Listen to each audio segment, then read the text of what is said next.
الحمد لله رب العالمين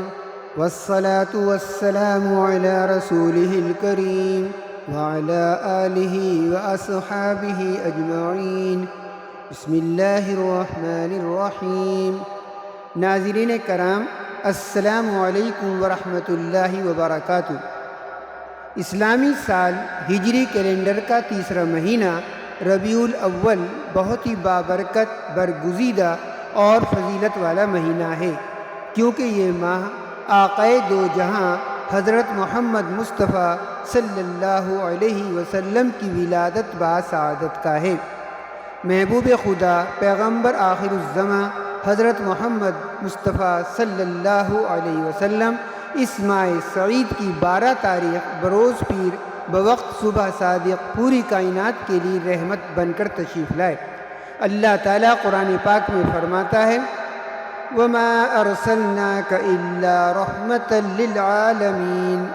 ہم نے آپ کو تمام جہان والوں کے لیے رحمت بنا کر بھیجا ہے۔ سرور کائنات حضرت محمد مصطفیٰ صلی اللہ علیہ وسلم سے غایت درجے کی محبت کرنا ہر مومن کا جزوِ ایمان ہے۔ محبت اور تعظیم و توصیف میں ذرہ برابر بھی کمی واقع ہو جانا خسارے کا سبب ہے۔ ارشاد نبوی ہے لا یؤمن احدکم حتی اکون احب الیہ من والدہ وولدہ والناس اجمعین۔ ترجمہ ہے اس حدیث پاک کا، تم میں سے کوئی اس وقت تک کامل مومن نہیں ہو سکتا جب تک میں اس کو اس کے والدین، اولاد اور تمام انسانوں سے زیادہ محبوب نہ ہو جاؤں۔ محبت کی علامت یہ ہے کہ آپ صلی اللہ علیہ وسلم کے حکم کے آگے کسی اور کا حکم نہ مانیں، آپ صلی اللہ علیہ وسلم کی شریعت کے مقابلے کسی اور کی فرمائش اور خواہش پوری نہ کریں، اللہ کے رسول صلی اللہ علیہ وسلم کے بتائے ہوئے طریقے کو فالو کریں، اپنے کردار کو اسوہ حسنہ کی روشنی میں ڈالیں، اپنی زندگی کے شب و روز رسول اکرم صلی اللہ علیہ وسلم کی تعلیمات کے مطابق گزاریں، قرآن و سنت کے بتائے ہوئے احکامات پر عمل کریں اور ان تمام کاموں سے بچنے کی پوری کوشش کریں جن کو اللہ اور اس کے رسول نے منع کیا ہے صلی اللہ علیہ وسلم۔ والہانہ محبت کا تصور اطاعت کے بغیر ممکن نہیں۔ اطاعت کے ساتھ ساتھ مدح و توصیف بھی محبت کا لازمی نتیجہ ہے۔ محبوب خدا کی مدح و توصیف کا وصف تو یہ ہے کہ خود اللہ رب العزت اپنے محبوب کی ثنا کرتا ہے اپنے فرشتوں کے ساتھ۔ ان اللہ وملائکتہ یصلون علی النبی یا ایہا الذین آمنوا صلوا علیہ وسلموا تسلیما۔ اللہ اور اس کے فرشتے نبی صلی اللہ علیہ وسلم پر درود بھیجتے ہیں، اے لوگو جو ایمان لائے ہو تم بھی ان پر درود و سلام بھیجو۔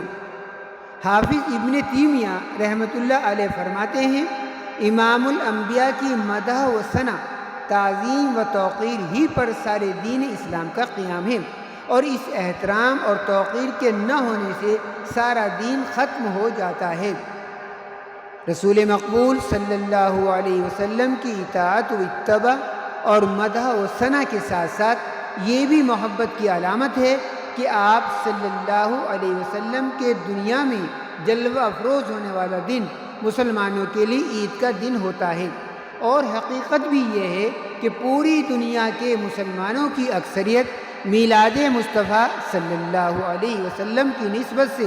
12 ربیع الاول کو ایک مخصوص خوشی کا دن سمجھتی ہے،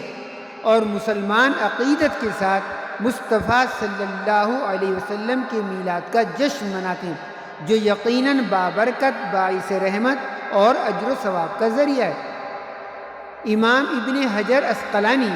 جو امام المحدثین ہیں سے پوچھا گیا کہ جشن میلاد مصطفیٰ پر آپ کا فتویٰ کیا ہے صلی اللہ علیہ وسلم، تو انہوں نے حدیث اور سنت کی روشنی میں یوم ولادت مصطفیٰ کا منایا جانا ثابت کیا صلی اللہ علیہ وسلم، اور یہ امام جلال الدین سیوطی نے روایت کیا ہے۔ ایک یہودی نے حضرت عمر فاروق رضی اللہ تعالی عنہ سے پوچھا کہ اے عمر، آپ کے قرآن میں ایک آیت ایسی ہے جو ہماری تورات میں اترتی تو ہم اس دن کو یوم عید کے طور پر مناتے، تم تو نہیں مناتے۔ حضرت عمر فاروق رضی اللہ تعالی عنہ یا دوسری روایت کے مطابق حضرت عبداللہ ابن عباس نے سوال کرنے والے یہودی سے پوچھا، بتاؤ وہ کون سی آیت ہے؟ یہودی نے جواب دیا، اليوم اکملت لکم دینکم واتممت علیکم نعمتی ورضیت لکم الاسلام دینا، جس پر اس یہودی کو بتایا گیا کہ اس آیت کی خوشی میں مسلمان پہلے ہی سے 2 عیدیں مناتے ہیں۔ یہ آیت عرفات میں اتری تو یوم عرفہ ہماری عید ہے، اور اس آیت کے اترنے کا دن جمعہ کا دن ہے، تو جمعہ کا دن بھی مسلمانوں کے لیے عید کا دن ہوتا ہے۔ اس آیت کا ترجمہ ہے، آج میں نے تمہارے دین کو تمہارے لیے مکمل کر دیا ہے اور اپنی نعمت تم پر تمام کر دی ہے، اور تمہارے لیے اسلام کو تمہارے دین کی حیثیت سے قبول کر لیا ہے۔ غور کرنے والی بات یہ ہے کہ اس ایک آیت جو تکمیل دین کی آیت ہے، اس کے زمین پر اترنے کا دن 2 عیدوں کا دن ہو، تو وہ دن بھی جس دن وہ عظیم ہستی زمین پر تشریف لائی، جن پر قرآن پاک کی ساری آیات اتری، عید کا دن ہی ہوگا۔ اور اس عید کے دن کی خاص بات یہ ہے کہ میلاد مصطفیٰ صلی اللہ علیہ وسلم کی خوشی میں کیے جانے والے عمل کے اجر کے حقدار صرف اہل ایمان ہی نہیں ہوتے، بلکہ جو دائرہ اسلام میں نہیں ہیں وہ بھی اگر اس خوشی میں کچھ کرتے ہیں تو ان کو بھی اجر سے محروم نہیں کیا جاتا، بلکہ ان کو بھی اس کا صلہ ملتا ہے۔ اس کے لیے ایک واقعے کا ذکر ضروری ہے۔ واقعہ یہ ہے کہ جب آقا کی ولادت کا وقت قریب تھا صلی اللہ علیہ وسلم، تو ابو لہب نے صہیبہ کو اپنے مرحوم بھائی عبداللہ کے یہاں بھیجا، یہ کہہ کر کہ آمنہ کے یہاں جا کر خدمت کرو اور پھر مجھے خبر دو۔ آقا کی ولادت ہونے پر صہیبہ نے آ کر خوشی میں خوشخبری سنائی اپنے مالک ابو لہب کو۔ اس کو خبر نہیں کہ یہ نبی ہونے والے ہیں اور میں ان کا دشمن بننے والا ہوں۔ اس نے اپنے بھتیجے محمد صلی اللہ علیہ وسلم کی ولادت یعنی میلاد کی خوشی میں صہیبہ کو 2 انگلیوں کا اشارہ کرتے ہوئے آزاد کر دیا۔ صہیبہ سے کہا، جاؤ، میرے محمد صلی اللہ علیہ وسلم بھتیجے کی ولادت کی خوشی میں تمہیں آزادی ہے۔ ابو لہب بدبخت کے مرنے کے بعد جب خواب میں اس کا حال معلوم کیا جاتا ہے تو اس کا جواب ہوتا ہے کہ جل رہا ہوں، اوپر نیچے، آگے پیچھے، دائیں بائیں، ہر طرف دوزخ کی آگ ہے، کوئی کمی نہیں، برا حال ہے۔ مگر ہر ہفتے جب پیر کا دن آتا ہے تو اس دن دوزخ کی آگ کچھ کم کر دی جاتی ہے، عذاب تھوڑا کم کر دیا جاتا ہے، اور میری 2 انگلیوں سے ٹھنڈا پانی رستا ہے، اور وہ پانی پی کر میں آگ کی پیاس بجھاتا ہوں۔ اس کی وجہ یہ ہے جس کو امام بخاری کے علاوہ بہت سے محدثین نے روایت کیا ہے۔ علامہ انور شاہ کشمیری رحمۃ اللہ نے فیض الباری میں اس کو تفصیل کے ساتھ لیا کہ چونکہ ابو لہب نے محمد صلی اللہ علیہ وسلم کی ولادت کی خوشی میں 2 انگلیوں سے اشارہ کر کے صہیبہ کو آزاد کیا تھا، تو اس عمل کا اجر اس بدبخت کو بھی ملا۔ آقا کے میلاد کی خوشی میں صہیبہ کو آزاد کرنے کا صلہ ابو لہب کو دیا گیا، 2 زخمی ہونے کے باوجود۔ اور یہ ابو لہب وہ ہے جو حضور صلی اللہ علیہ وسلم کی عداوت میں حد سے گزر گیا تھا، اور قرآن مجید میں اس کی مذمت میں ایک سورہ بھی اتری، سورہ لہب۔ تو غور کرنے والی بات یہ ہے کہ جب ابو لہب جیسے بدترین دشمن کو بھی ولادت مصطفیٰ صلی اللہ علیہ وسلم کی خوشی میں کیے جانے والے عمل کا اجر ملتا ہے، تو اہل ایمان کے لیے تو بے پناہ اجر یقینی ہے۔ اہل ایمان کو اس کا اجر انشاء اللہ العزیز آخرت میں تو ملے گا ہی، دنیا میں بھی اس کے فوائد حاصل ہوں گے۔ کچھ احباب کے ذہنوں میں ایک غلط فہمی ہے کہ جشن عید میلاد النبی صلی اللہ علیہ وسلم صرف آج کے زمانے کی ایک روایت ہے، اس سے پہلے اس کا کوئی ثبوت نہیں ملتا، اور یہ جشن بھی صرف بر صغیر میں ہی منایا جاتا ہے، جبکہ دنیا کا کوئی کونا ایسا نہیں ہے جہاں مصطفیٰ صلی اللہ علیہ وسلم کے میلاد کا جشن نہ منایا جاتا ہو۔ عرب کی ہی بات اگر کی جائے تو وہاں پر میلاد النبی صلی اللہ علیہ وسلم کے نہ ہونے کی لائق تقریباً 95 سال ہے جب سے موجودہ حکومت کا اقتدار وہاں پر آیا، اور وہ بھی حکومت کی وجہ سے باہر ہے، بند ہے۔ مکہ اور کعبہ کی تاریخ پر لکھی گئی کتاب الجامع اللطیف میں بھی ذکر ہے وہاں پر میلاد کے بنائے جانے کا، اور اس خوشی میں جلوس کے نکالے جانے کا کہ جلوس مکہ کی گلیوں سے گزرتا ہوا بی بی آمنہ کے گھر تک جاتا تھا۔ ملا علی قاری نے بھی اپنی کتاب میں میلاد النبی کا ذکر کرتے ہوئے لکھا ہے کہ پوری دنیا میلاد مناتی ہے۔ امام ابن کثیر نے البدایہ والنہایہ میں لکھا اور میلاد کی خوشی میں کھانا کھلانے کا ذکر بھی کرتے ہیں۔ حجت المحدثین امام ابن حجر عسقلانی اور جلال الدین سیوطی کا ذکر پہلے ہی آ چکا ہے۔ شاہ ولی اللہ محدث دہلوی رحمۃ اللہ کے والد شاہ عبد الرحیم رحمۃ اللہ فرماتے ہیں، میں ہر سال میلاد مناتا ہوں۔ ایک سال پیسے نہیں تھے تو میں نے چنے لے کر حضور صلی اللہ علیہ وسلم کے میلاد کی خوشی میں تقسیم کرا دیے۔ رات کو حضور صلی اللہ علیہ وسلم کی زیارت ہوتی ہے، فرمایا عبد الرحیم تیرے چنے بھی ہمیں پہنچ گئے۔ شاہ ولی اللہ محدث دہلوی رحمۃ اللہ علیہ فیوض الحرمین میں لکھتے ہیں کہ میں خود مکہ میں محفل میلاد میں شریک تھا۔ دوران محفل میلاد میں نے اچانک مراقبے میں نور دیکھا، پھر میں نے مراقبہ کیا یہ نور کیسا ہے؟ فرماتے ہیں پتہ چلا 2 نور ملے ہوئے ہیں، ایک میلاد مصطفیٰ کے ذکر کا نور اور دوسرا ملائکہ فرشتوں کا نور جو محفل میں شریک ہوئے۔ حاجی امداد اللہ مہاجر مکی رحمۃ اللہ علیہ، جو مولانا رشید احمد گنگوہی کے شیخ،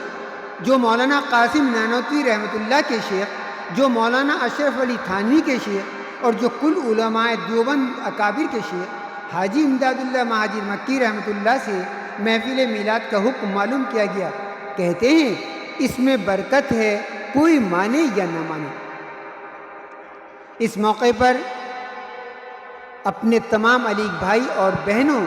سینئر اور جونیئر کی خدمت میں ایک بات گوش گزار کرنی ہے کہ ہم سب ہر سال اکتوبر میں سر سید کے یوم ولادت کی مناسبت سے سر سید ڈے کا اہتمام کرتے ہیں۔ 17 اکتوبر آنے سے قبل ہی اس سیلیبریشن کی تیاریاں شروع ہو جاتی ہیں اور یہ دن تمام علیگس کے لیے بہت ہی خوشی کا دن ہوتا ہے۔ سر سید کی تحریریں اور عمل اور ان کی پوری زندگی کے واقعات اس بات کا ثبوت ہیں کہ سر سید کو ذات رسول صلی اللہ علیہ وسلم سے والیانہ لگاؤ اور اہل بیت سے عقیدت و محبت تھی۔ سر سید کی زندگی کا اختتام بھی رسول پاک صلی اللہ علیہ وسلم پر درود و سلام سے ہوا، لہٰذا سر سید ڈے کے انعقاد کے ذریعے سر سید کو یاد کرنے کے ساتھ ساتھ کائنات کی اس عظیم ہستی جس کے سر سید عاشق تھے کہ ولادت کو بھی سیلیبریٹ کیا جانا چاہیے، اور یہ سیلیبریشن سر سید کو خراج تحسین اور ایصال ثواب ہوگا۔ اور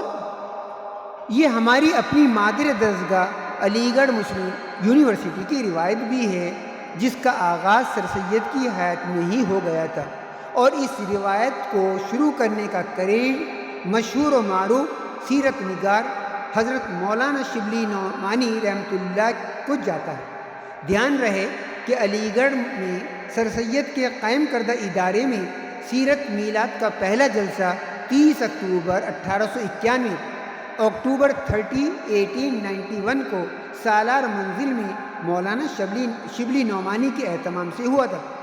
اور یہ اللہ کا احسان ہے کہ سیرت میلاد صلی اللہ علیہ وسلم کا یہ سلسلہ مسلم یونیورسٹی میں بدستور جاری ہے، اور ہر سال بسلسلہ جشن ولادت رسول مقبول صلی اللہ علیہ وسلم 12 ربیع الاول کو کینیڈی ہال میں بڑے اہتمام کے ساتھ اس کا انعقاد ہوتا ہے۔ علی برادری کی ذمہ داری بنتی ہے کہ وہ علی گڑھ مسلم یونیورسٹی کی اس اسلامی روایت کو اپنے اپنے شہروں میں قائم کریں۔ تاجدار مدینہ صلی اللہ علیہ وسلم کی ولادت باسعادت سے بڑھ کر امت مسلمہ کے لیے اللہ کی اور کوئی بڑی نعمت نہیں ہے۔ یہ نعمت عظمیٰ ہے اور ہر نعمت کا باعث ہے۔ کوشش ہونی چاہیے کہ میلاد مصطفیٰ صلی اللہ علیہ وسلم کے موقع پر زیادہ سے زیادہ درود و سلام کا نذرانہ پیش کیا جائے، زیادہ سے زیادہ درود پاک کو پڑھا جائے، سیرت پر مختلف پروگرام کی جائیں، نعت خوانی و تقریر مقابلے منعقد کیے جائیں، اور اس میلاد النبی کی اس خوشی میں اپنے دسترخوان کو وسیع کیا جائے، زیادہ سے زیادہ کھانا کھلانے کا اہتمام کیا جائے، ضرورت مندوں کی مدد ممکن حد تک کی جائے، اور پختہ عزم کیا جائے اللہ کے رسول صلی اللہ علیہ وسلم کی سنتوں پر عمل کرنے کا۔ اللہ رب العزت آج کی گفتگو کو سرکار دو عالم حضرت احمد مجتبیٰ محمد مصطفیٰ صلی اللہ علیہ وسلم کے صدقے میں قبول فرما، اور اس کی بدولت دنیا و دین کی ابدی سعادتوں سے ہمکنار کر اور اتباع سنت صلی اللہ علیہ وسلم کی توفیق مرحمت فرما، اور محشر میں سرکار دو عالم صلی اللہ علیہ وسلم کی شفاعت نصیب فرما۔ آمین ثم آمین، وآخر دعوانا ان الحمد للہ رب العالمین۔